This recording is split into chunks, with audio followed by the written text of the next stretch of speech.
mengikuti kuliah kita pada pagi ini. Dan akan bersama kita membacakan Ummul Kitab yang akan dipimpin oleh Al-Fadhil Ustaz untuk kita hadiahkan kepada baginda Rasulullah sallallahu alaihi wasallam, ahli keluarga baginda, para sahabat, para sadiqin, para syuhada, alim ulama, guru-guru kita, ahli keluarga kita serta muslimin dan muslimat sama ada yang masih hidup ataupun yang telah kembali ke rahmatullah.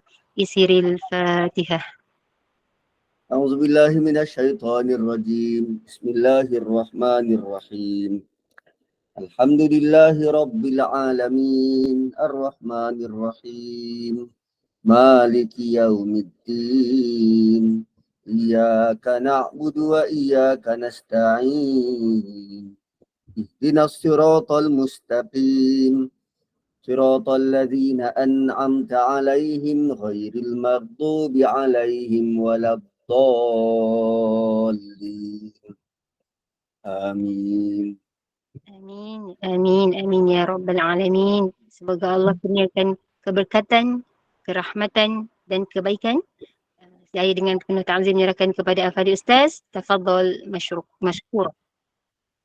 أعوذ بالله من الشيطان الرجيم بسم الله الرحمن الرحيم الحمد لله الذي هدانا لهذا وما كنا لنهتدي لولا أن هدانا الله نشهد أن لا إله إلا الله وحده لا شريك له ونشهد أن محمدا عبده ورسوله اللهم صل وسلم وبارك على محمد وعلى آل محمد كما صليت على إبراهيم وعلى آل إبراهيم في العالمين إنك حميد مجيد رب اشرح لي صدري ويسر لي أمري واحلل عقدة من لساني يفقهوا قولي سبحانك لا علم لنا إلا ما علمتنا إنك أنت العليم الحكيم رب يسر ولا تعسر ربي تمم بالخير يا أرحم الراحمين Assalamualaikum warahmatullahi wabarakatuh. Alhamdulillah, puji dan syukur buat dan beri Allah.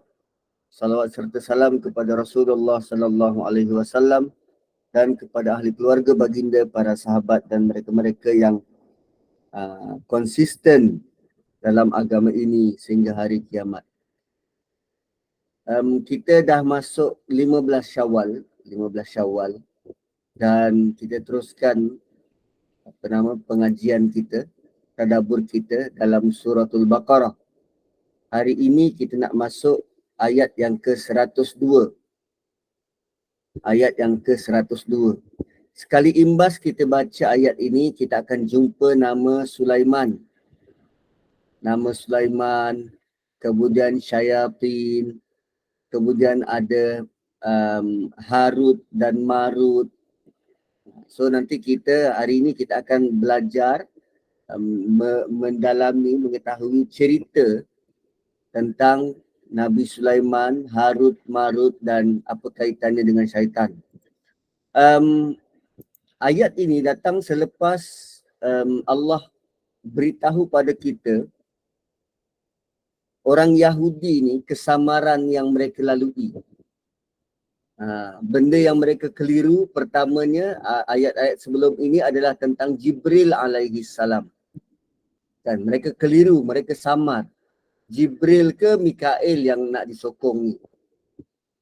So mereka memusuhi Jibril dan menyokong malaikat Mikail.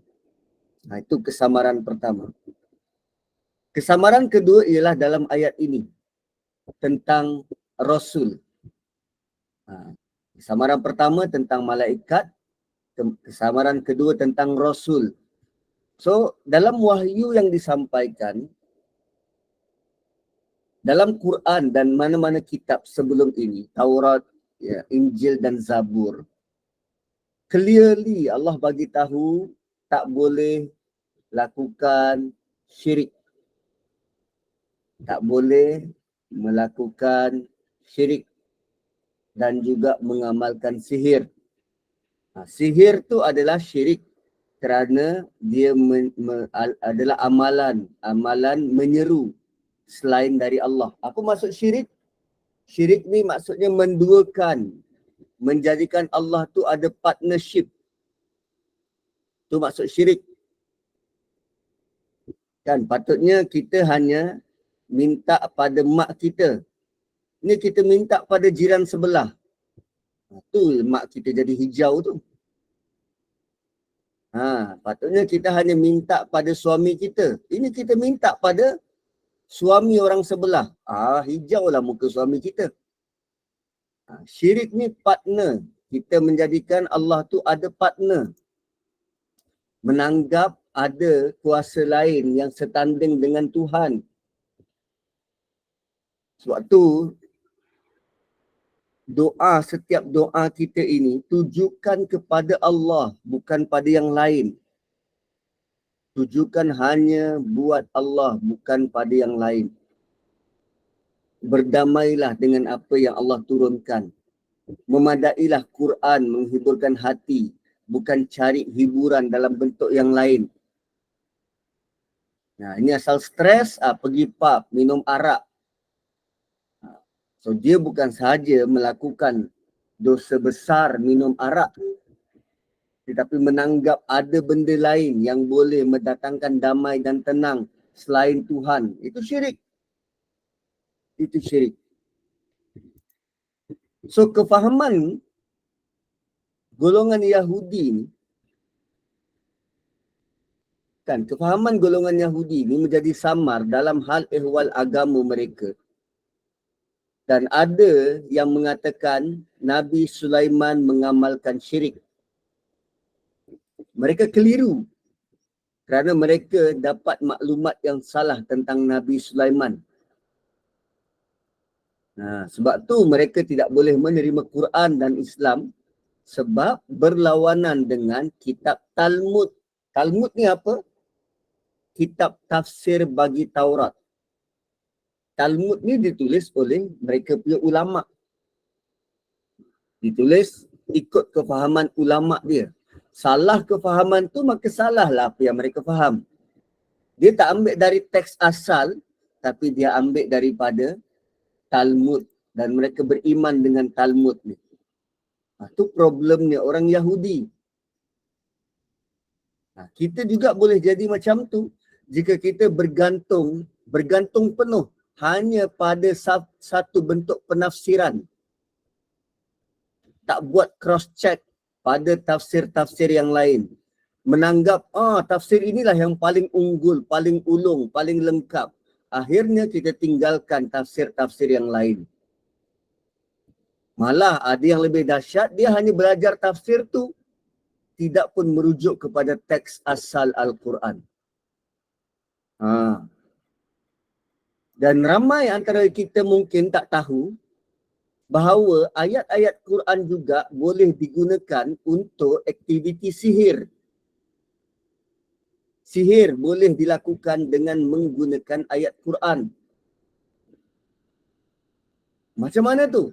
Kerana tatkala mereka membacanya, mereka nak sesuatu selain Tuhan. Baca ayat tu kerana nak sesuatu. Dan akhirnya Allah bagi. Ada dulu, orang-orang dulu. Dia ada ayat-ayat yang dibaca untuk kebal. Ada ayat-ayat yang dibaca untuk jadi gagah perkasa. Pernah dengar kulhu songsang. Qul huwallahu ahad tu dibaca songsang. Tu nak ilmu kebal.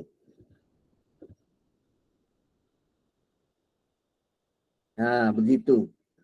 So Talmud adalah kitab tafsir bagi Taurat. Talmud tulisan ulama-ulama Yahudi. Dan Talmud ni panjang berjela-jela menafsirkan apa yang Taurat sampaikan. Begitu. So banyak ilmu-ilmu dulu yang diambil dari Quran. Malah ada yang tulis memetik ayat-ayat Quran dijadikan tangkal. Macam-macam. Tangkal. Jadi ayat ini mengkritik perbuatan-perbuatan semacam itu. Macam mana dia timbul? Dia ambil maklumat dari tulisan manusia yang salah. Dia tak rujuk pada Quran, tapi dia hanya bergantung kepada tulisan-tulisan manusia. Tu Tuan-puan, kitab-kitab tafsir ni, Ibnu Katsir, Zamakhsyari ke, Ibnu Ashur, Hamka, Tafsir Misbah, semua kitab-kitab menafsirkan Quran ialah attempt, percubaan manusia untuk memahami ayat Quran. Okey, kitab-kitab tafsir adalah percubaan manusia untuk memahami ayat Quran. Kitab tafsir bukan Quran. Kitab tafsir bukan Quran. Bila dia bukan Quran, kita sebagai pembaca, pelajar, kita kena meletakkan sama duduk setiap kitab tafsir. Tak ada yang melebihi yang lain. Sama. Yang tak boleh tolak ni Quran. Tapi pendapat dalam kitab tafsir, ya kita boleh bercanggah pendapat. Dia bukan absolute truth. Bukan itulah yang paling betul. Tak. Dia cuma attempt manusia. Sebab tu semakin kita belajar, semakin kita jumpa pendapat-pendapat yang lain daripada apa yang biasa kita nampak. Kerana Quran ini setiap kali digali, Allah akan reveal perkara-perkara yang berbeza dan berbeza dan berbeza. Dia sangat-sangat pelbagai. So ada orang pandang dia dalam bentuk begini, ada memandang ni dalam dimensi berbeza. Ayat yang sama. Begitu belajar tafsir ni. Banyak, sangat banyak. Dan sangat ramai ulama'-ulama'. So, kita jangan taksub hanya kepada kitab tafsir ni saja yang kita ambil. Sebab kita rasa dia sesuai dengan apa yang kita nak. Tak. Yang tak boleh tolak Quran. Dari pendapat ulama', kita masih boleh pertimbangkan, bandingkan dengan pendapat ulama' yang lain. Bukan kita yang tolak pendapat ulama' tu, tak. Kita buat perbandingan. Ulama' A kata apa, ulama' B kata apa. Begitu. Dan perlu tahu juga, Quran ni turun kepada specific group of people. Okay, Quran turun kepada specific group of people. Siapa? Orang-orang Arab. Masyarakat Arab dan dia dalam bahasa Arab. So bila kita jumpa kalimah itu, maka kita kena refer kepada bangsa asal dia. Bangsa Arab tu. Macam mana orang Arab guna kalimah ini? Macam mana waktu tu orang Arab memahami kalimah ni? Bukan ikut suka kita je, bukan ikut penafsiran sekarang. Contoh mudah macam ni tuan-puan. Kalimah yatim.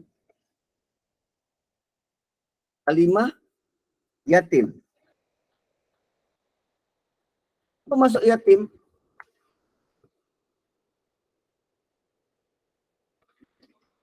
Kalimah yatim. Apa maksud yatim? Tak berbapa. Kematian ayah. Yatim. Yatim ni kalau ikut Dewan Bahasa dan Pustaka, mana-mana anak yang kematian ayah atau ibu. Itu ikut terjemahan bahasa Melayu. Tapi kalimah asal yatim, mana-mana anak yang kematian ayah sahaja. Sebab untuk kematian ibu, dia ada istilah lain. Istilah yang digunakan oleh orang Arab ialah aji. Aji. Sekejap saya cari dia punya sumber. Saya dapat sumber ni daripada Maktabah Al-Bakri. Dr. Zul Al-Bakri yang tulis. Ibnu Manzur menukilkan maksud yatim daripada Ibnul Bari. Ibnul Bar Al-yatim adalah bagi yang kematian ayah. Al-aji, kematian ibu. Manakala al-latim, latim, lam, to, yamim, al-latim adalah bagi yang kematian keduanya. Dan kalau untuk orang Melayu, yatim piatu, kematian ayah dan ibu. Sebab tu bila jumpa perkataan yatim dalam Quran, dia bukan ikut terjemahan DBP. Jumpa perkataan yatim dalam Quran, dia ikut terjemahan orang Arab. Gitu, percubaan-percubaan. Kan, percubaan manusia nak faham perkataan tu. So kalau kita kata yatim piatu, tak ada dalam Quran sebut yatim piatu. Bagi kematian ibu dan ayah, tu al-latim. Latim, la, lam, to, ya, mim. Latim. Gitu. So bila kita jumpa perkataan yatim selepas ni, kenangkan balik, oh ini yang kematian ayah. Ini untuk kematian ayah. Dalam Quran tak ada yatim piatu. Tak ada. Okey. So oleh itu, ayat yang bakal kita baca ni adalah ayat tentang sihir. Ada kesalahan dalam sesetengah kitab yang dibaca oleh masyarakat kita sehingga akidah kita boleh terjejas sebab ada yang percaya bahawa Nabi Sulaiman dapat kuasa memerintah kerana baginda memiliki sebentuk cincin hikmat. Ada pula kisah yang kata bila cincin tu jatuh, baginda hilang kerajaan dia. Dan itu adalah kisah dusta. Itu masyarakat kita tahu, kepercayaan masyarakat kita. Orang Yahudi pula berkata Nabi Sulaiman boleh bercakap dengan binatang dan terbang ke sana sini sebab belajar daripada kitab sihir. Mereka kata kitab tu nama kitab tu The Book of Secret, buku rahsia. Maka sampai sekarang ada kepercayaan bagi orang Yahudi yang masih lagi nak cari buku tu, buku yang asal. Sebab pada hemat mereka, siapa yang berjaya dapatkan buku tu, dia boleh dapat kehebatan Nabi Sulaiman bersama dengan harta karun baginda. Dan ini semua tujuannya nak dapat harta dan kuasa. Untuk anak yang kematian ibu, aji.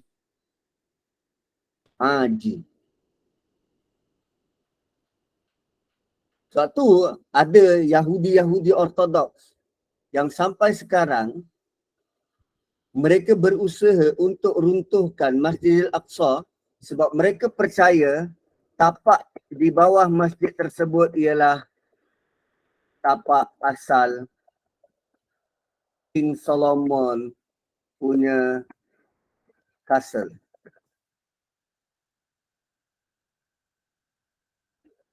Sampai sekarang kepercayaan tu. So lihat bagaimana pengaruh tu.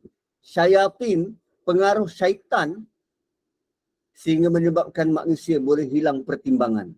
Bertahun-tahun lama dia. Bertahun-tahun.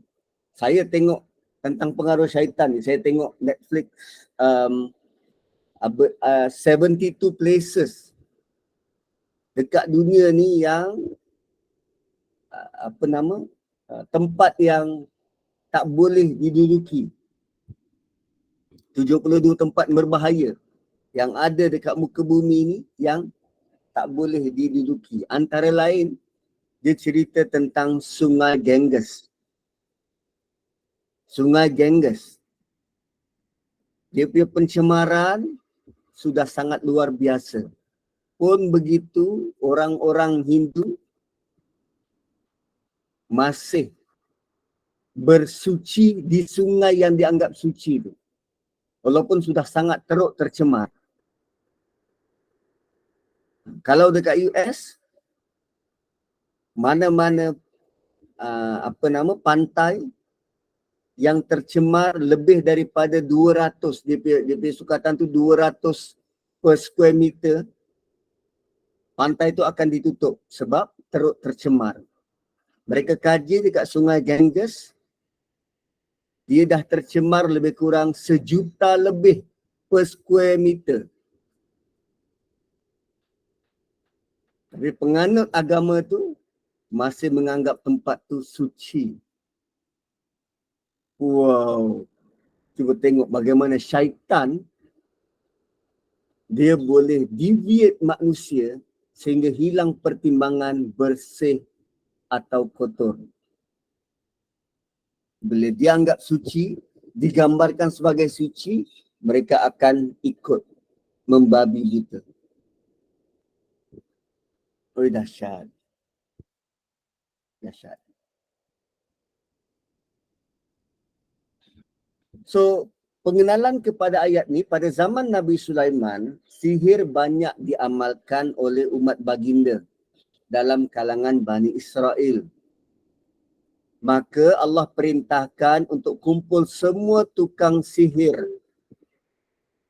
Kumpul semua tukang sihir dan disuruh untuk tinggalkan, hilangkan, buang amalan sihir mereka. Mana-mana tukang sihir yang tak mahu kembali kepada agama Islam akan dibunuh. Dan itu adalah syariat asal tentang mana-mana pengamal sihir. Sampai sekarang, pengamal sihir perlu dibunuh. Selain daripada itu, buku-buku sihir tu perlu dibakar. Namun ada juga buku sihir yang Nabi Sulaiman simpan dan sorok di bawah singgasana baginda. Itu latar belakang dia. Mereka menanggap, oh ada buku-buku yang best yang Nabi Sulaiman simpan bawah singgasana. Itu kesamaran kedua.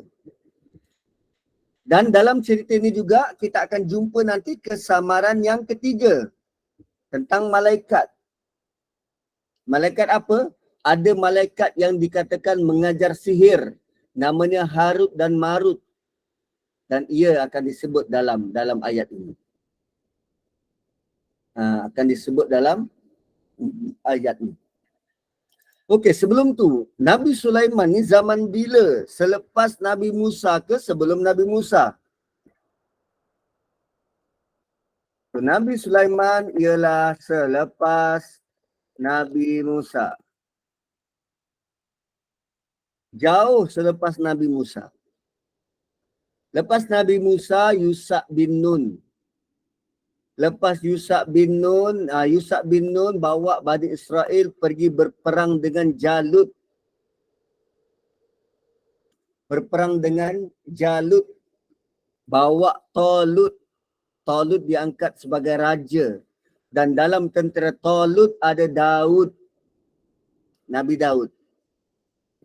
Setelah Nabi Daud jadi raja, maka Nabi Daud ada anak namanya Sulaiman. So Nabi Sulaiman ni selepas Nabi Musa.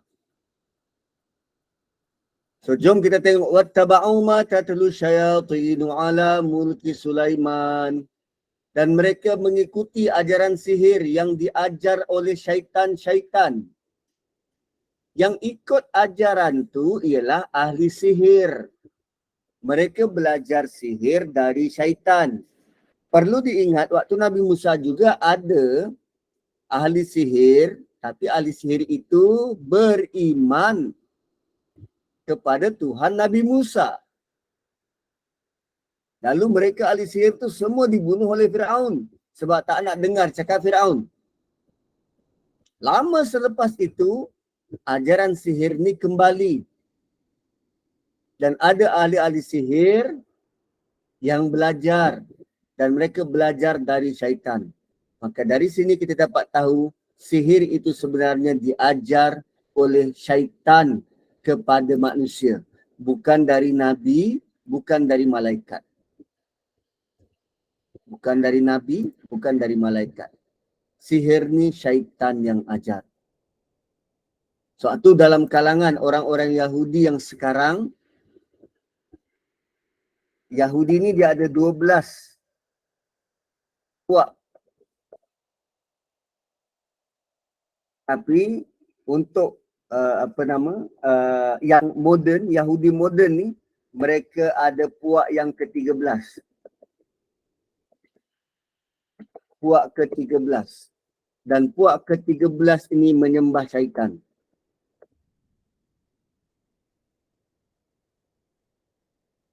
Kita gelar dia sebagai Zionis. Mereka inilah yang sembah syaitan. Kalau tengok ritual-ritual dia, memang jelas sembah syaitan. Baru-baru ni dekat Brazil, terang-terang dia buat perarakan kereta berhias.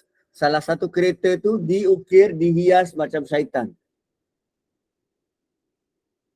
Dekat Brazil. Dekat Riyadh hari tu. Buat konsert. Ada konsert yang jelas sembah syaitan. Itu dipelopori oleh Zionis. Zionis. Sebab mereka ni semua apa? Menyediakan platform untuk menyambut kedatangan Dajjal. Menyediakan platform untuk menyambut kedatangan Dajjal. Bila masyarakat sudah well prepared, so bila Dajjal keluar, tak adalah rasa pelik. Kan? Bila masyarakat sudah disediakan tentang hedonisme, tentang bersukaria, BTS, ARMY, apa benda entah, Blackpink. Bila masyarakat sudah tersedia, dipanggil begitu, tergila-gila dengan hiburan ni, tak kala Dajjal keluar, dia bukan menjadi satu kepelikan. Malah sewaktu Dajjal keluar, Allah jadikan dunia ini kemarau panjang. Sewaktu kemarau, apa perkara yang paling krusial untuk kita dapat? Ingat lagi kemarau Nabi Yusuf? Apa perkara paling krusial untuk kita perolehi? Air dan makanan. Air dan makanan. So Dajjal daripada tangan kanannya boleh keluar air, dari tangan kiri boleh keluar roti. Siapa yang tak nak? Siapa yang tak nak? Ni sekarang ni belum keluar Dajjal, tuan-tuan. Belum keluar Dajjal. Kita boleh ke sekat anak perempuan kita kalau dia dah beli tiket Blackpink? Satu Nabi pesan, ikat isteri dan anakmu di rumah waktu Dajjal keluar. Ikat isteri dan anakmu di rumah waktu Dajjal keluar. Nabi suruh ikat. Sekarang kita boleh halang ke anak kita keluar dari rumah untuk tengok Blackpink? Itu belum Dajjal. Semoga Allah pelihara kita dan keluarga kita daripada fitnah besar akhir zaman. So, ala mulki Sulaiman di zaman kerajaan Sulaiman. Di zaman kerajaan Sulaiman. Dan kejadian dalam ayat ini terjadi sewaktu pemerintahan Nabi Sulaiman. Bukanlah bermaksud Nabi Sulaiman mengamalkan sihir. Tidak juga baginda ada alat-alat yang ada elemen sihir. cincin keramat ke? Tak. Dia cuma terjadi pada zaman baginda sahaja. Bayangkan kesan daripada itu, ada orang Melayu yang gila cincin dan batu permata. Dia kata, oh ni cincin ni ada power ni. Dia tengok batu tu, ui, aku rasa lain lah batu ni. Batu ni masih kosong lagi ni, boleh diisi. Isi dengan apa? Nak isi apa? Sama juga macam tasbih koka tu. Kayu, itu kayu. Dia tak ada keramat apa-apa, tak. Tak ada sifat karamah tu, tak.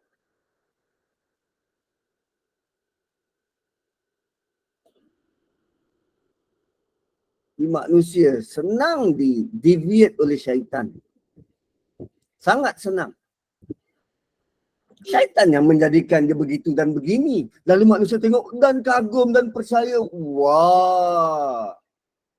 Secara tak sedar, syaitan sedang tepuk tangan. Engkau sedang syirik pada Tuhan. Gitu. Sedangkan Nabi Sulaiman adalah salah seorang Rasul dalam kalangan Rasul Bani Israel. Suatu zaman baginda, banyak amalan sihir diajar oleh syaitan.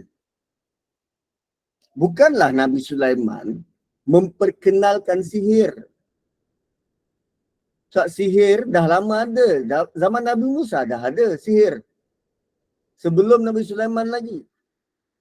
Malah lebih awal daripada itu, ketika zaman Nabi Saleh juga dah ada sihir ni. Kan dalam surah Syu'ara ayat 153. Dia zaman Nabi Saleh, jauh sebelum tu lagi. Namun dia diamalkan secara meluas pada zaman Nabi Sulaiman. Dan zaman itu Yahudi banyak yang memuja syaitan. Dan bila lama memuja syaitan, sehingga mereka boleh bercakap dan melihat jin. Maka dari jin dan syaitan itulah mereka dapat mempelajari ilmu sihir. So apa tidakkan Nabi Sulaiman buat? Ditangkap semua pengamal sihir, rampas kitab mereka. Dan baginda telah meletakkan kitab-kitab itu di bawah singgasana baginda. Sebab tempat itu paling selamat. Kalau letak tempat lain, ada orang yang boleh cari dan dia amalkan sihir dalam kitab-kitab tu.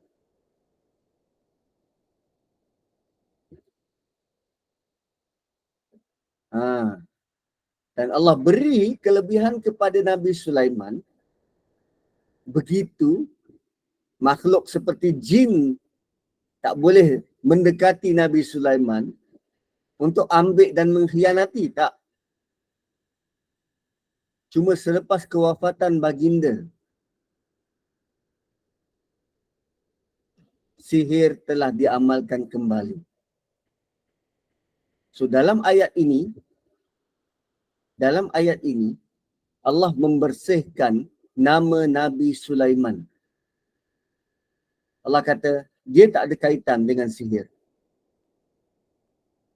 So nama baginda telah dirosakkan oleh orang-orang Yahudi yang jahil. Malah ada golongan Yahudi yang berdebat dengan Nabi SAW. Sebab syaitan telah menipu ahli-ahli sihir ini dengan mengatakan Nabi Sulaiman telah mengamalkan sihir. Dan kerana itulah baginda dapat mengawal jin, manusia dan binatang. Dapat menggunakan angin dan sebagainya. Maka Allah bersihkan nama baginda dalam ayat ini. Tu syaitan menipu tu. Syaitan tipu. Bagi tahu pada manusia untuk cari kitab-kitab sihir yang ada dekat Istana Sulaiman. Kitab itu sebenarnya dirampas dan disuruh oleh baginda. Tetapi syaitan tahu hal tu dan telah mengambil peluang lepas kewafatan baginda. Itu yang dia nak buat apa? Haikal Sulaiman. Haikal Sulaiman dipercayai di bawah tapak Masjidil Aqsa sekarang. So kalau kita tak cakna pada Masjidil Aqsa, tidak memperjuangkannya, maka lambat laun masjid itu akan dirobohkan. Kan, kita sekarang kan orang sekarang mudah keliru mana satu Masjid Aqsa dan mana satu Dome of Rock.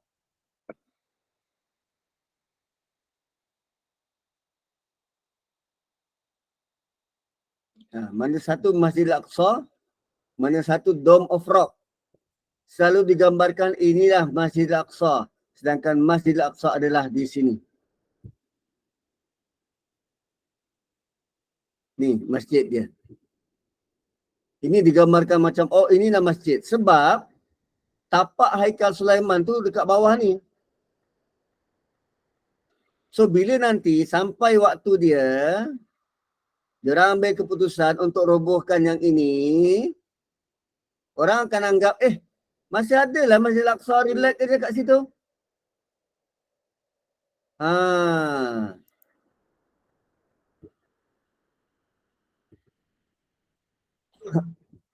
Lepas kewafatan Nabi Sulaiman, buku tu masih dekat bawah singgasana. Sebab tu diorang nak buat, nak robohkan tempat ni, nak cari buku tu. Mereka buat ekskavasi kat bawah ni. Untuk cari mana, kat mana tempat dipercayai singgasana Nabi Sulaiman. Dia nak cari buku tu bawah singgasana.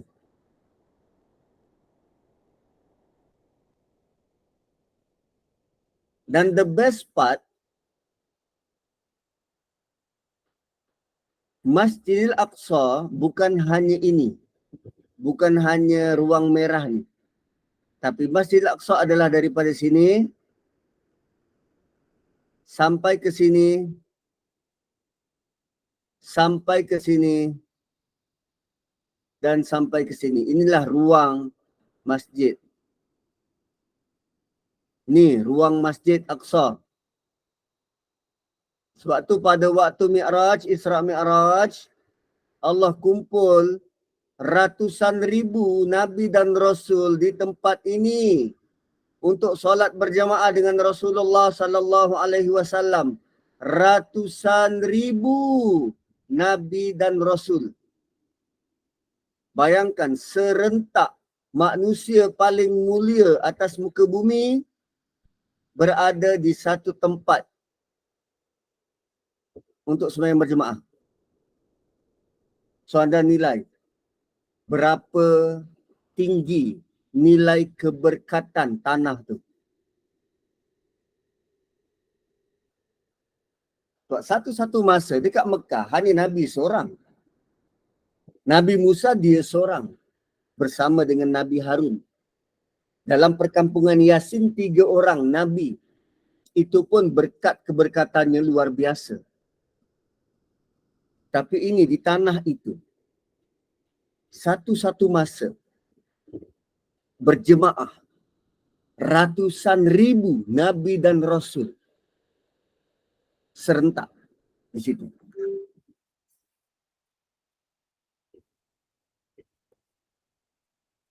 Itu nilai tanah yang diberkati. Barakna haulahu linuriyahu min ayatina. Allah kata kami berkati tanah itu dan persekitarannya. Itu level Masjidil Aqsa. So, wa ma kafara Sulaiman, Allah kata Nabi Sulaiman tidak kufur. Nabi Sulaiman tidak mengamalkan sihir. Seperti mana tanggapan orang-orang Yahudi. Allah tegaskan ayat ni Nabi Sulaiman tidak pernah kufur. Dia tidak pernah mengamalkan sihir. Tengok bagaimana kafara dikaitkan dengan sihir.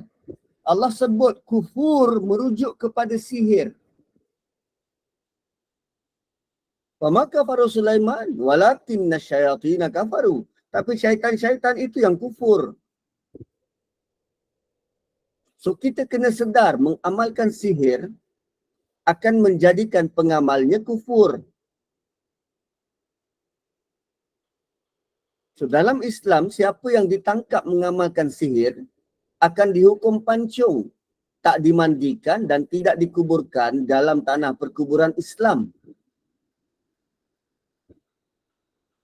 Dan kita perlu tahu bahawa apa yang Nabi Sulaiman dapat, kuasa, kepandaian, kelebihan itu, datang dari Allah bentuk mukjizat. Itu semua mukjizat, dan mukjizat sangat berbeza dengan sihir. Walakinna syayatina kafaru, tetapi syaitan-syaitan itu yang kufur. Kenapa mereka kufur? Syaitan mengajar, bukan saja tahu tapi mengajar sihir itu pada manusia, menggalakkan pula manusia lain menjadi kufur. Selepas kematian, kewafatan Nabi Sulaiman, syaitan mengajar sihir kepada manusia sebab umur mereka panjang.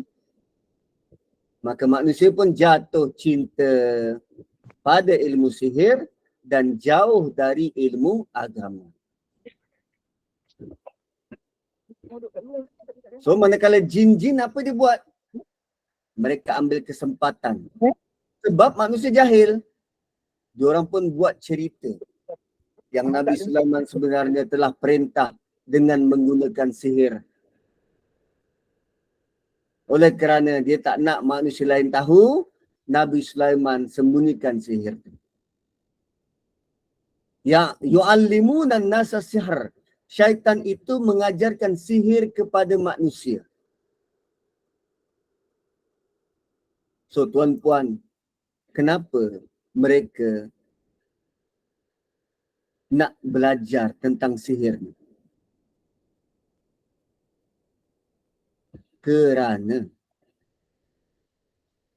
Kenapa mereka berminat nak belajar sihir? Kerana Yahudi pada zaman itu tak berminat nak belajar Taurat. Manusia ni dia punya ego, dia punya curiosity tinggi. Sifat ingin tahu tu tinggi. Dan sifat ingin tahu ni perlu diisi. Perlu diisi, perlu di-feed, perlu diberi makan. So kalau dia tak minat nak ambil tahu tentang Taurat, dia perlu isi dengan sesuatu untuk memuaskan rasa nak tahu dan nak tahu.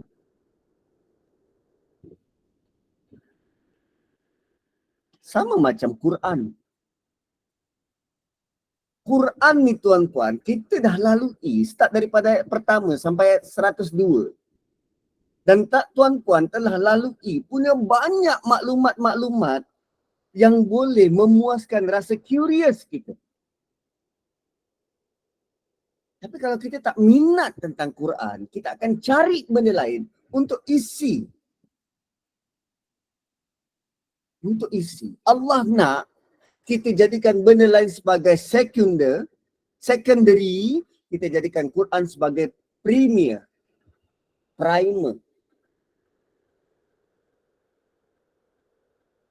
Sebab setinggi mana pun sifat ingin tahu, Quran menawarkan lebih banyak dari itu. Zaman berzaman orang tafsir Quran tak pernah jumpa penghujung.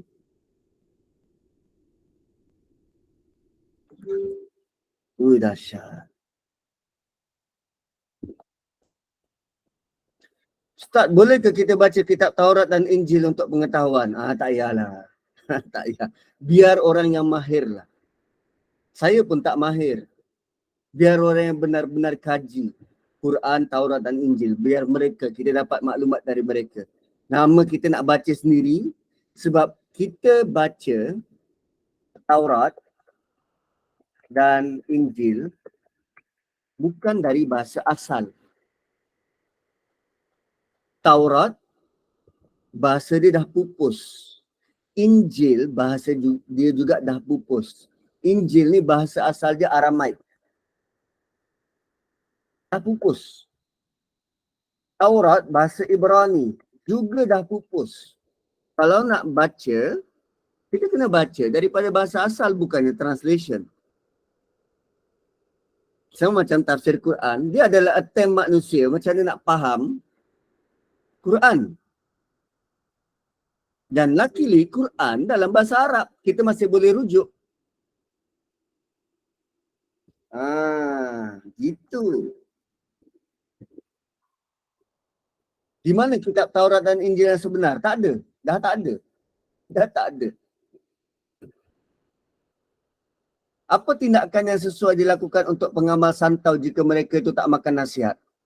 Jangan buat apa-apa. Jangan buat apa-apa. Tinggalkan. Biar Allah yang urus. Kalau dia tak makan nasihat, biarkan dia. Biar Allah yang urus. Kita doa agar dia terbuka pintu hati untuk dapat hidayah. Jangan tuduh dia bukan-bukan. Jangan. Biarkan.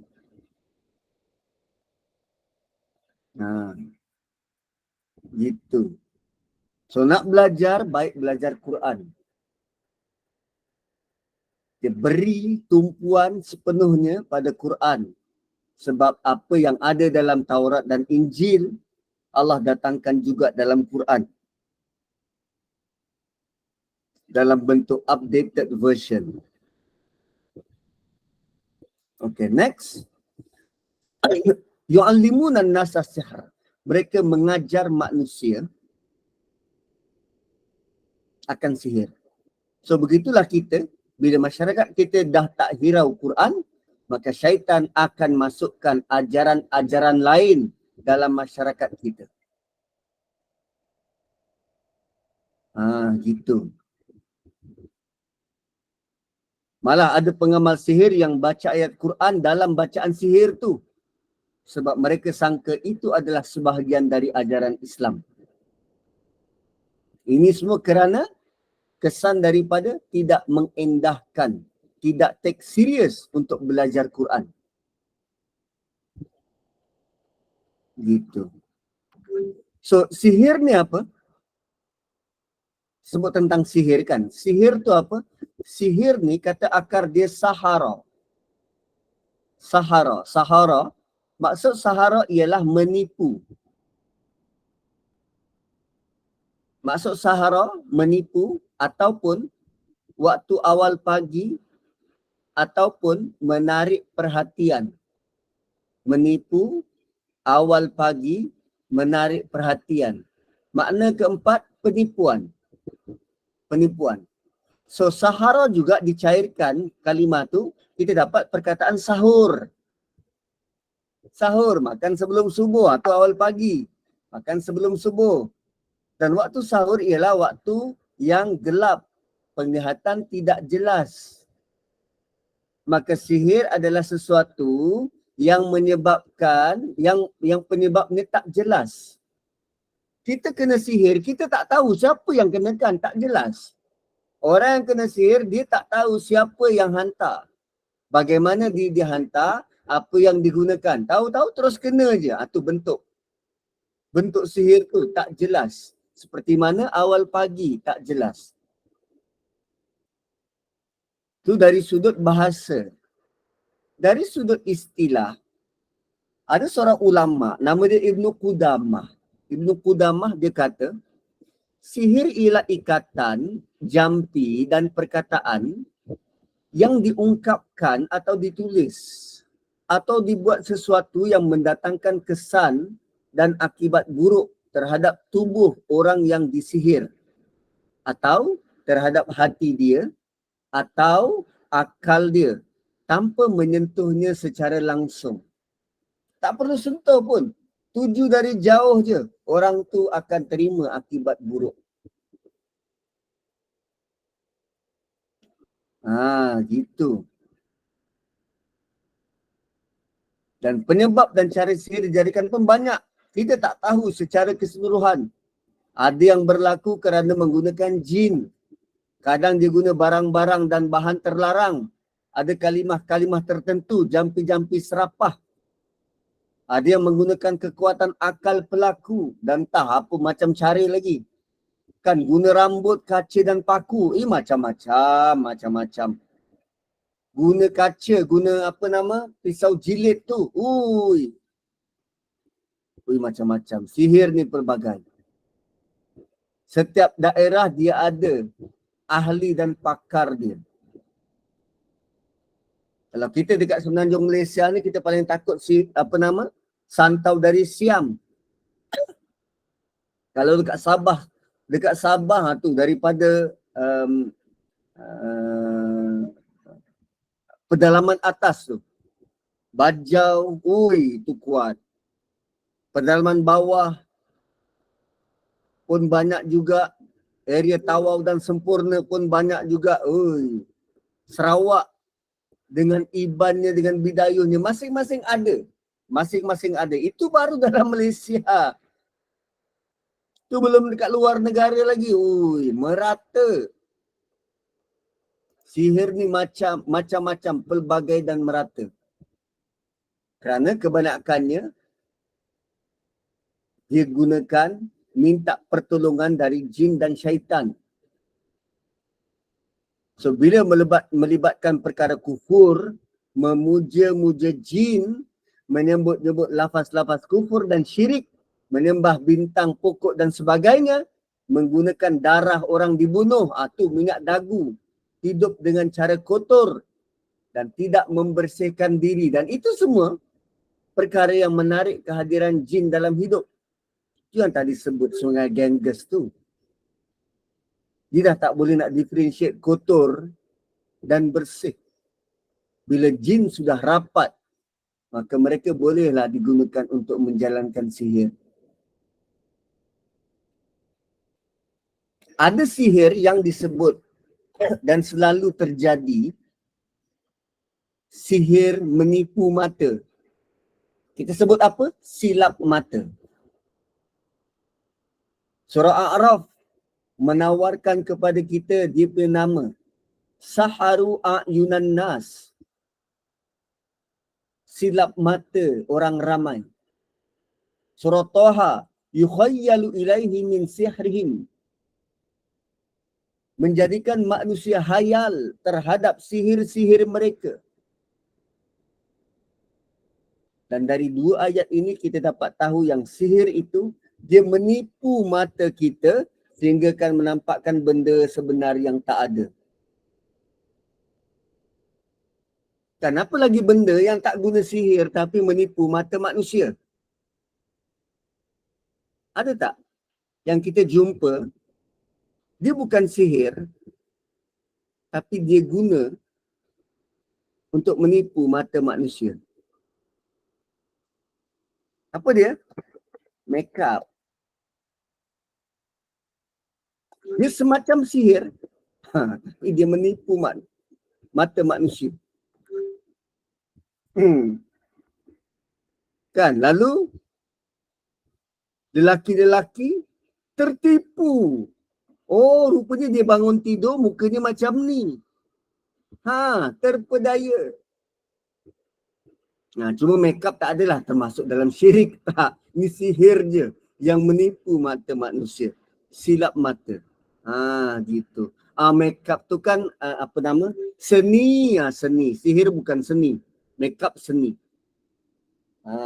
Gitu. Kepandaian kita untuk mewarna tubuh badan. Okay, next.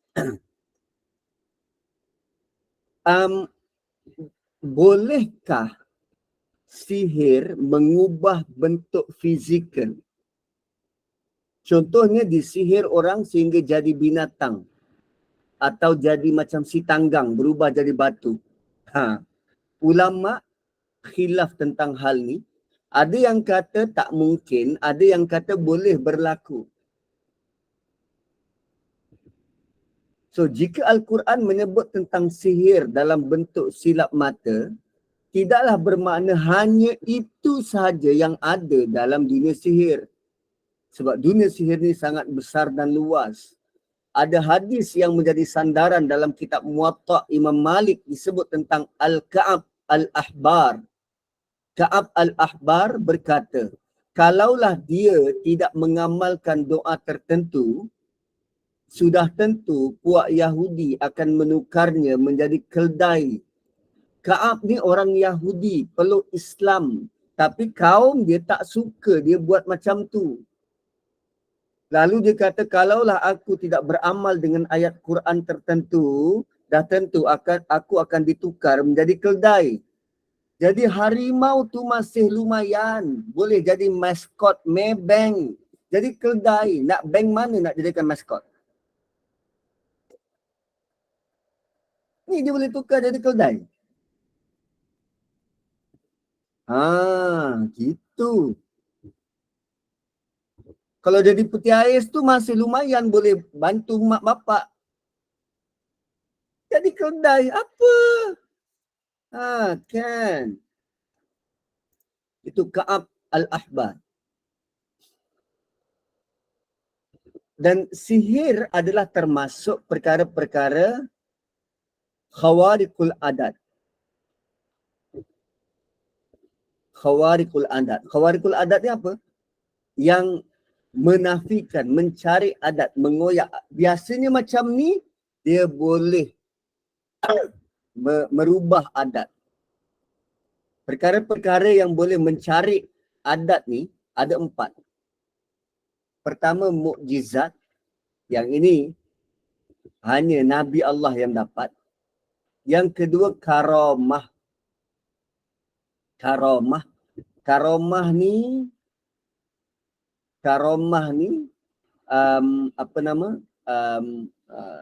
dia berlaku kejadian luar biasa yang berlaku kepada orang-orang biasa, bukan Nabi dan Rasul, tapi orang-orang ni dia mengikut sunnah, mengikuti perilaku Nabi.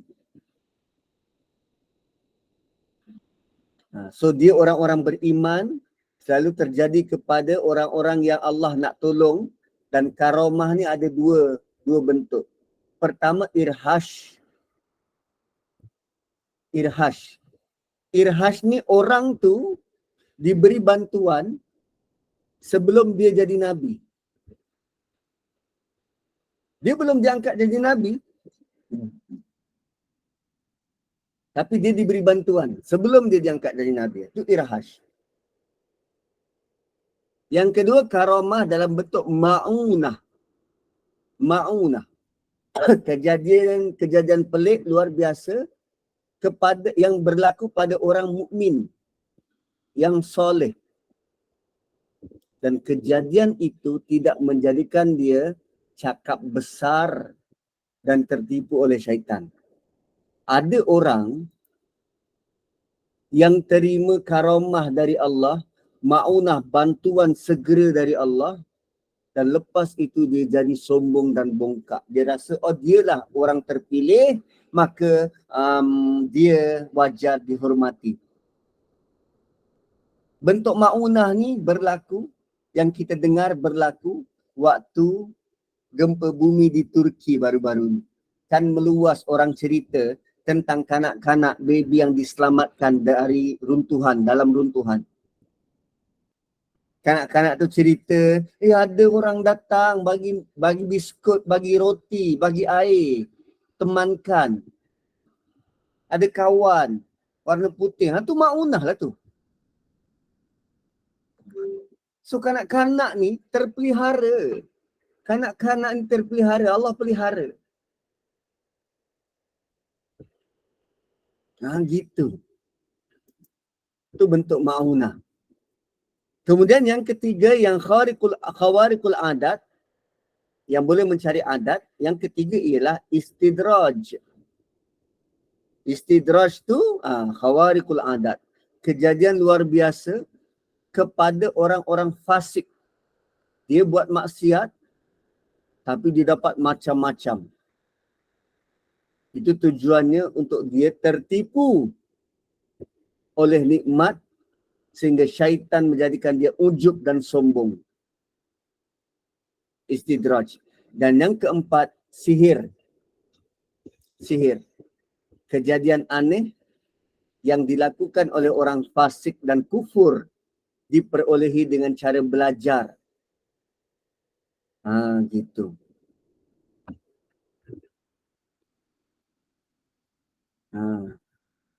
So tuan-puan pernah dengar tentang ayah Pin? Kan dia kata ayah Pin ada kuasa tertentu, boleh buat itu dan ini. Atau mungkin bentuk sihir. So orang-orang yang boleh ada kehebatan macam ni, ditunjukkan oleh golongan-golongan yang macam ni, sehingga akhirnya masyarakat memandang tinggi mereka, dihormati dan dijadikan tempat rujuk. Itu bahayanya. Bahayanya syaitan.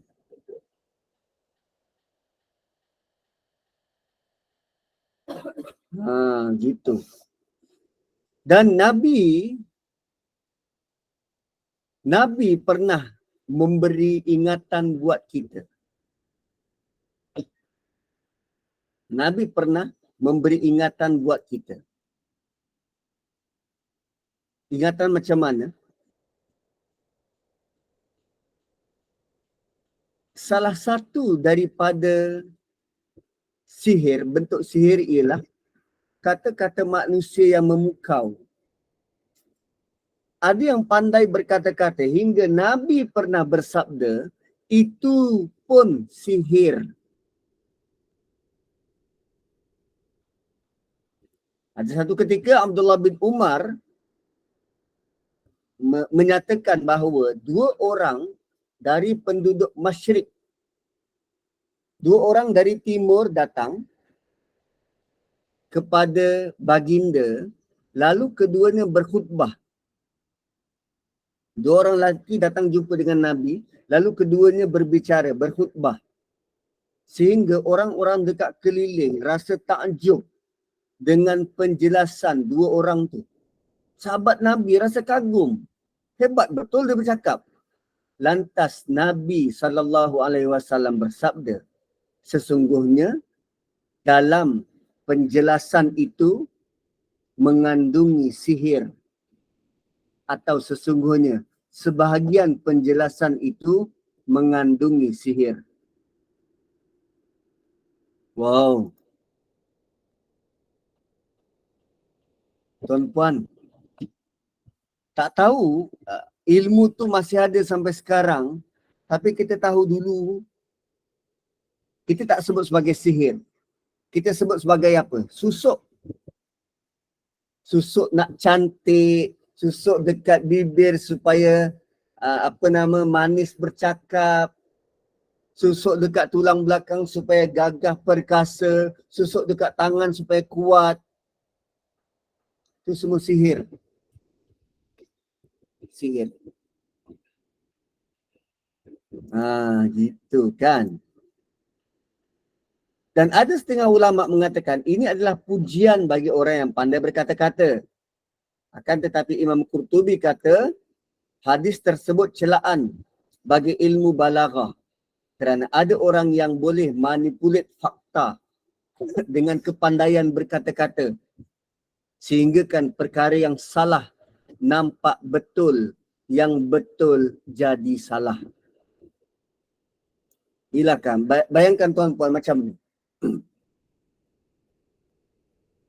Tuan-puan tahu tak bahawa antara gula dan rokok, kesan gula dari tubuh badan lebih tinggi. Antara gula dan rokok, kesan gula lebih tinggi terhadap tubuh badan berbanding rokok. Gula boleh akibatkan lebih kurang 85% sel-sel tubuh badan kita melemah, seterusnya menghasilkan kanser. Sedangkan rokok sekitar 35 ke 40%. Sebab tu kalau kita hentam perokok untuk isap rokok, sebaiknya kita hentam dulu kilang-kilang gula yang hasilkan gula-gula, boleh jadi gula-gula sintetik.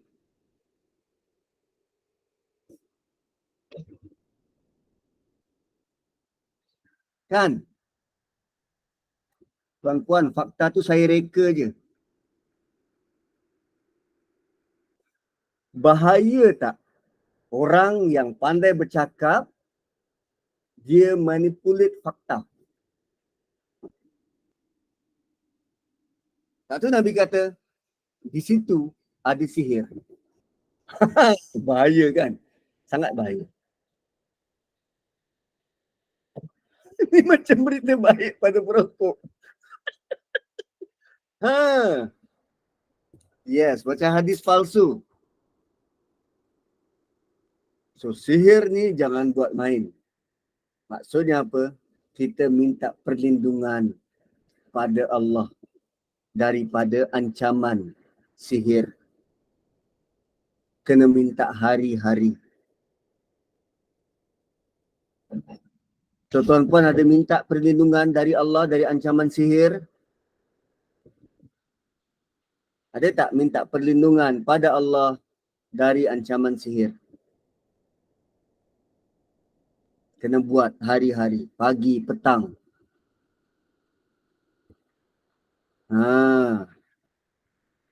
Kan?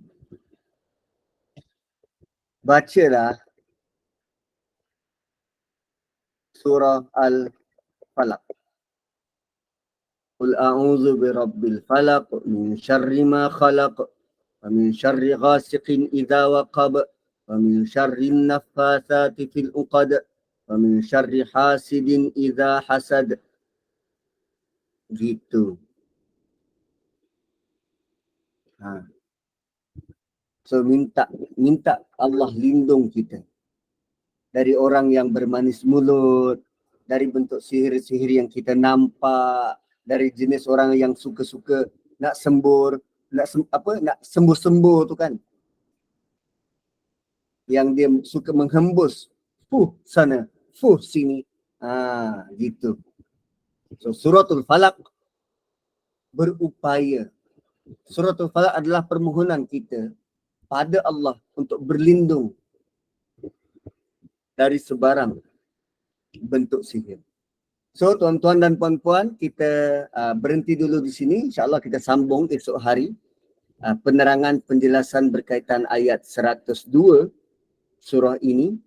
Dan besok kita nak tengok apa kaitannya dengan kisah Harut dan Marut. Dan saya tinggalkan tuan-tuan dengan hadis daripada Nabi SAW dari Urwah, dari Zainab binti Ummi Salamah, dari Ummu Salamah, dari Nabi SAW, baginda bersabda, aku hanyalah manusia biasa dan kalian mengadukan sengketa kepadaku. Siapa tahu sebahagian di antara kalian lebih pandai bersilat lidah dengan alasannya dari sebahagian lain, sehingga aku memutuskan sebatas yang aku dengar. Maka siapa ku putuskan menang dengan menzalimi hak saudaranya, janganlah dia mengambilnya, sebab aku akan mengambil potongan api neraka baginya. Hadis ni bermaksud apa? Katalah saya bergaduh dengan siapa? Puan Aminah. Saya bergaduh dengan Puan Aminah. Tapi sebab saya pandai bercakap dan saya ada bukti dan bukti itu pun saya reka, Puan Aminah didapati bersalah. Hakim memutuskan, okey, Ustaz Nazri menang, Puan Aminah kena bayar denda. Hadis tu bagi tahu, Nabi kata, aku tak tahu siapa yang pandai bersilat lidah, siapa yang pandai bawa bukti ke apa lebih ni dan aku tersalah bagi hukum. Tapi siapa-siapa yang sedar, tolong jangan ambil hak dia. Maksudnya kalau saya diputuskan menang, saya boleh tampil depan hakim, bagi tahu apa yang saya buat semua ni rekaan, kembalikan kemenangan pada Puan Aminah. Kalau saya ambil juga kemenangan tu, Nabi kata, Nabi akan serahkan pada dia potongan dari api neraka. Semua orang nak menang. Cara nak menang, dia akan guna apa saja cara untuk dapat kemenangan. So bila kita baca Quran dan belajar dari Quran, kita akan sedar dan akur. Kalau kita salah, kita perlu mengaku salah. Kalau kita betul, kita perlu tegakkan kebenaran tu. Gitu. Itu maksudnya dalam mahkamah lah. Dalam mahkamah. So, tuan-tuan dan puan-puan, selamat hari raya. Panjang umur, kita jumpa lagi. Dan kalau sudi, bolehlah datang ke Masjid Negara hari ini. Bermula 11 sampai ke Zuhur nanti. Kami akan ada buat rumah terbuka di Masjid Negara. Masuk daripada pintu C, pintu belakang. Kita orang ada buat karaoke sikit. So, barakallahu li wa lakum. Kembali kepada moderator. Assalamualaikum warahmatullahi wabarakatuh. Waalaikumsalam warahmatullahi wabarakatuh. Buat karaoke, Ustaz. Masya Allah. Kalau dekat Masjid Negara tu dengan rumah saya sampai dulu dah, Ustaz. Masya Allah. Ustaz, ada kelas ke lepas ni ke kita nak buka soalan mungkin ataupun kita tutup je? Macam mana, Ustaz? Boleh, boleh. Okey, silakan. Kau ada yang nak bertanya, silakan. Ustaz nak pergi jamuan ni sikit lagi. InsyaAllah. Ustaz, kalau macam orang dulu-dulu kan, orang tua-tua kita selalu mengamalkan petua tu kan. Petua tu kadang-kadang ada yang kita rasa macam tak masuk di akal. Kadang-kadang benda tu adakah itu juga terjerumus kepada syirik, Ustaz?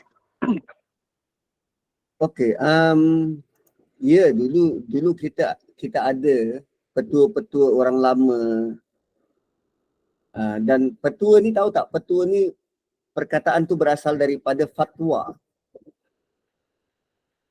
Perkataan petua berasal daripada fatwa. Fatwa ni apa? Fatwa ni bila ada satu masalah yang crucial, yang susah, yang sukar, maka orang-orang yang mahir pada waktu itu mengeluarkan garis panduan macam mana nak hadapi benda tu. So, petua-petua ini dia terhasil daripada pengalaman. Dan pengalaman itu boleh jadi hanya berfungsi untuk individu sahaja, bukan untuk umum. Pengalaman ni dia hanya berkesan untuk individu, bukan pada umum. Kita bandingkan macam ni lah. Kalau mak kita dulu, dia punya pengalaman untuk dia masak daging dengan cara yang cepat supaya daging tu lembut, dia letak sudu. So bila kita tengok dia buat jadi, itu mungkin berhasil untuk dia. Dan kita balik rumah, kita buat tak jadi. Bukan daging yang lembut, sudu yang lembut. Itu maksudnya pengalaman tu hanya berguna untuk dia, bukan untuk kita. So kita berharap agar orang-orang dulu Allah terima mereka beribadah. Sebab waktu itu belum terdedah. Pengetahuan mereka terhad, cara mereka belajar pun terhad.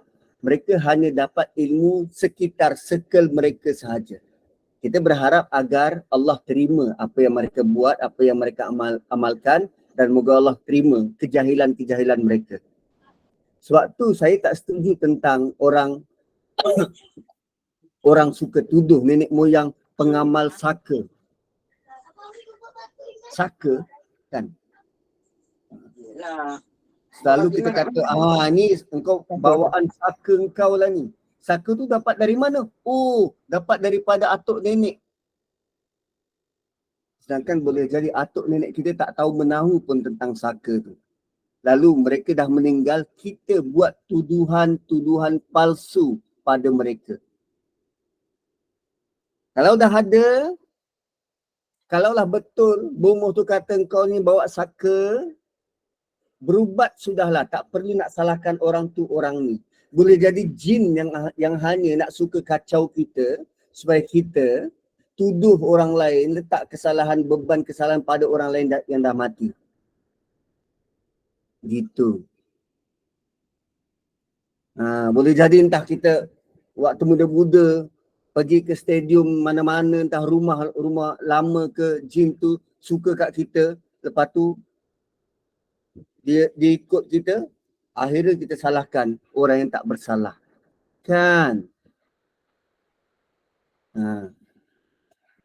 So, yang pasti syirik tu ada, digunakan oleh syaitan untuk menyesatkan kita. Siapa yang terkena berubat, kalau tak dapat berubat dan dia mati dalam keadaan begitu, kekal dalam sabar, jangan khawatir. Allah akan beri ganjaran setimpal dengan kesabaran dia. Jangan risau. Tu letak daun nangka. Ada orang tak boleh daun nangka gatal. Kan? Ada orang letak daun pintu.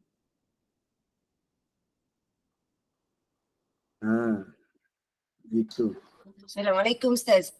Ya, waalaikumsalam. Ustaz, suka peringatan Ustaz sebab syirik ni, benda ni memang ada, memang berlaku kan. Sebab bila kita tersasar kepercayaan tauhid akidah kita tu, maka berlakulah syirik. So maknanya kalau kata disihir ke apa, pertama peringatan pada diri saya lah, jangan point siapa yang buat saya. Kena berubat okey, cumanya hati-hati bila kita mula menuduh tu dan kita bermakna kita mula percaya pada orang bomoh lah, contohnya biasa orang rujuk pada bomoh kan. So kat situ berlaku syirik pada diri ya Ustaz. Betul. Allahu Akbar. Maknanya berubat boleh tapi kena cari saluran yang betul, itu yang pertama yang saya faham.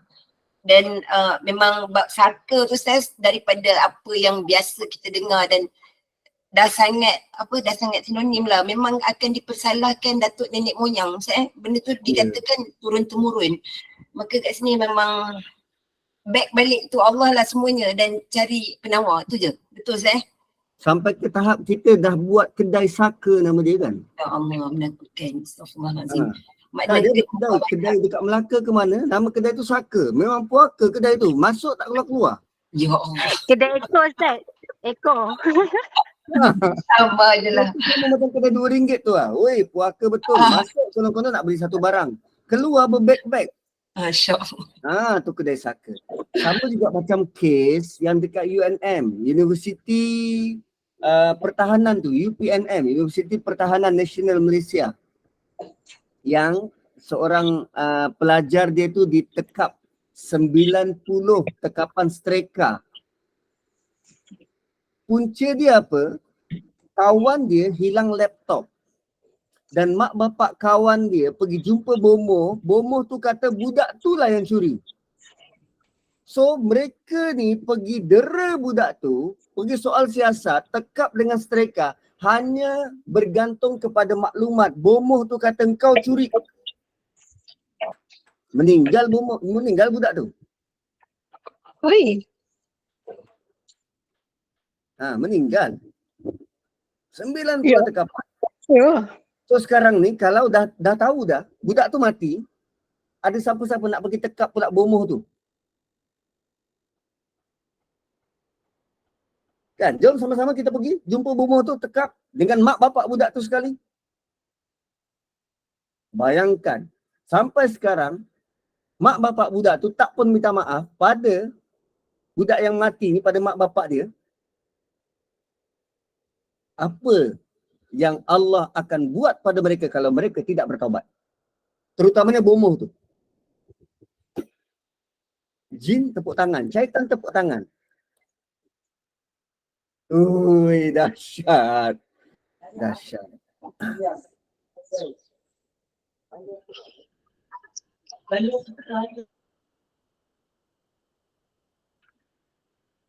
So, wallahu a'lam. Assalamualaikum Ustaz, saya nak tanya Ustaz.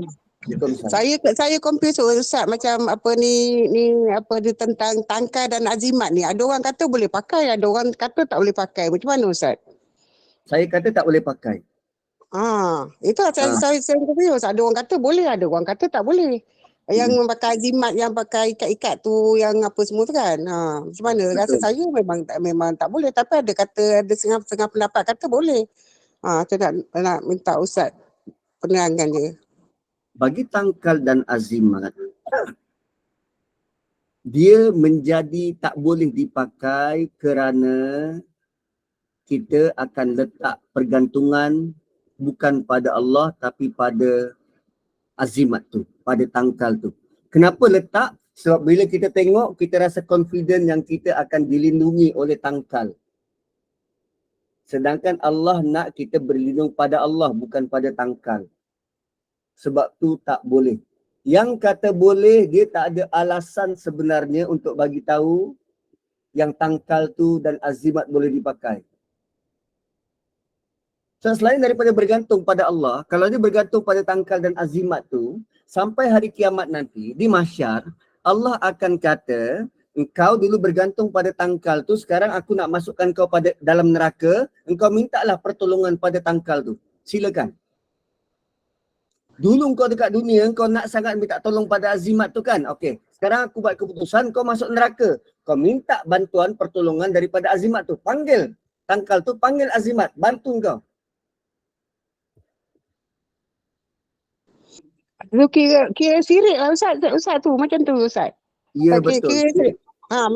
Kira menduakan Allah kan? Syirik.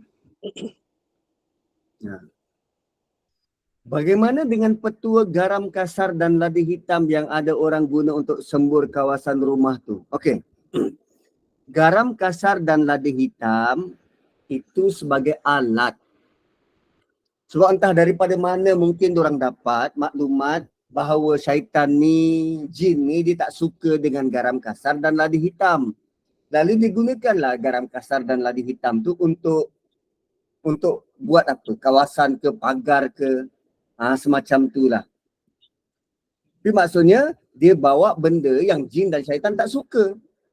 Bukan bergantung kepada garam kasar tu, tak. Dia tetap bergantung pada Allah. Mohon pada Allah. Cuma alatnya, bahannya ada guna garam kasar dengan ladi hitam.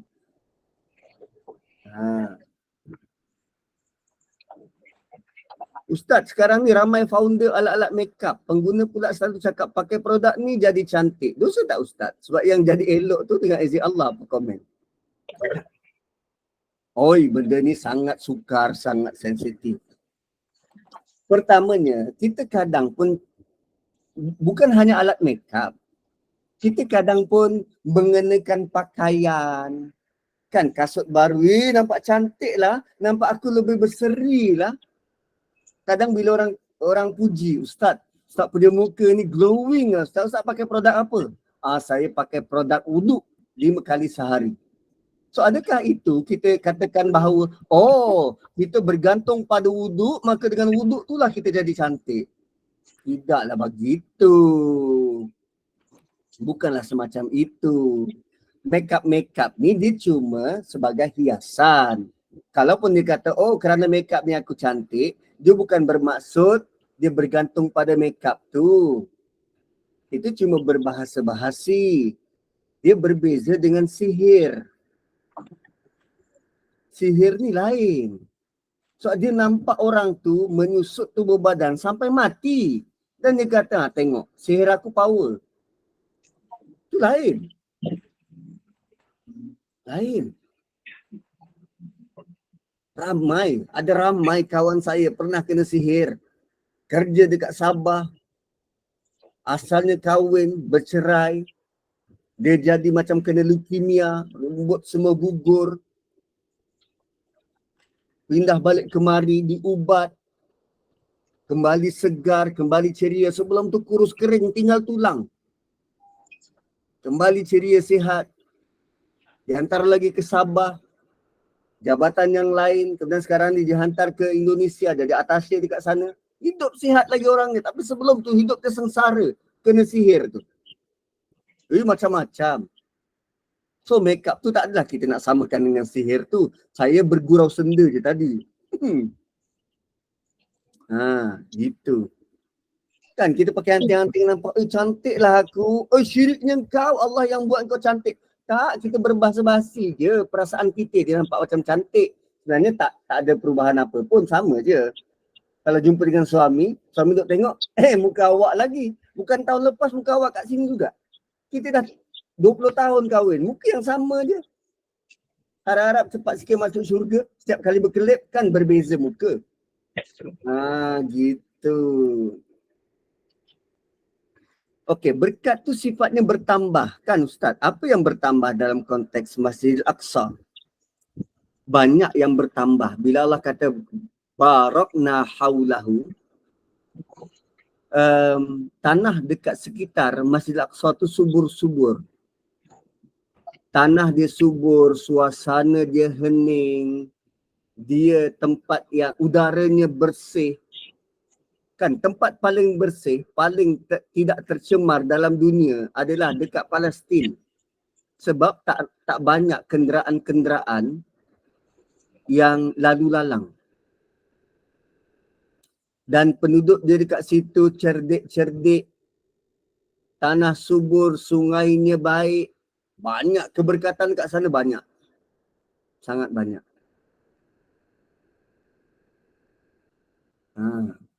Alat makeup pakaian cantik bukan jenis sihir, cuma alat hiasan diri sahaja. Tapi alat makeup dia boleh menyihir pandangan manusia, kan, menipu pandangan manusia. Itu lekuk, tapi dia tak ada dah bentuk sihir-sihir kita buat orang tu. So selalunya orang-orang yang pakai alat makeup ni nanti dia kena buatan orang bila dah kahwin tu kan. Dia kena buatan orang 9 bulan ngandung. Tu kena buatan orang tu. Gitu. Ya itu lain Ustaz. Tadi nampak macam admin kat tangan. Kintat kat intern ke nak tanya? Ke apa? Ke dah tanya? Admin tadi. Silakan. Nak tanya Tak ada, dah pasal kekatan di Masjidil Haram tu. Oh, okey. Sorry sebab lama angkat tangan ni. Ada saran lagi tak? Kalau tak ada kita nak tutup kuliah. Okey. Tak ada. Tak ada, kita tutup lah Ustaz.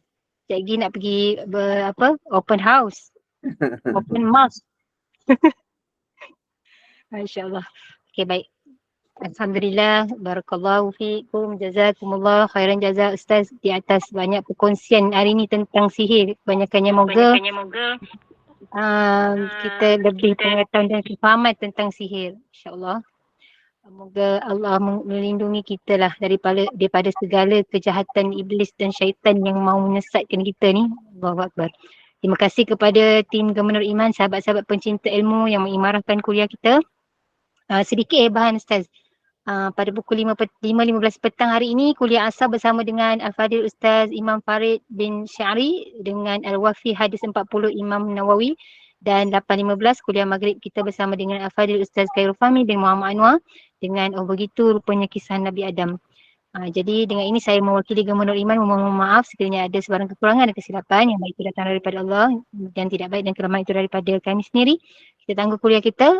Mohon sekali lagi Al-Fadhil Ustaz untuk membacakan tasbih kafarah dan surat As. Saya sudahi dengan wabillahi taufiq wa hidayah. Wassalamualaikum warahmatullahi wabarakatuh. Subhanakallahumma bihamdik nashhadu an la ilaha illa anta wa nastaghfiruka wa natubu ilaik. Wal asri innal insana lafi khusr illa alladhina amanu wa amilus solihat wa tawassaw bil haqqi wa tawassaw bis sabr. Assalamualaikum warahmatullahi wabarakatuh. Terima kasih semua. Waalaikumsalam warahmatullahi wabarakatuh. Waalaikumsalam.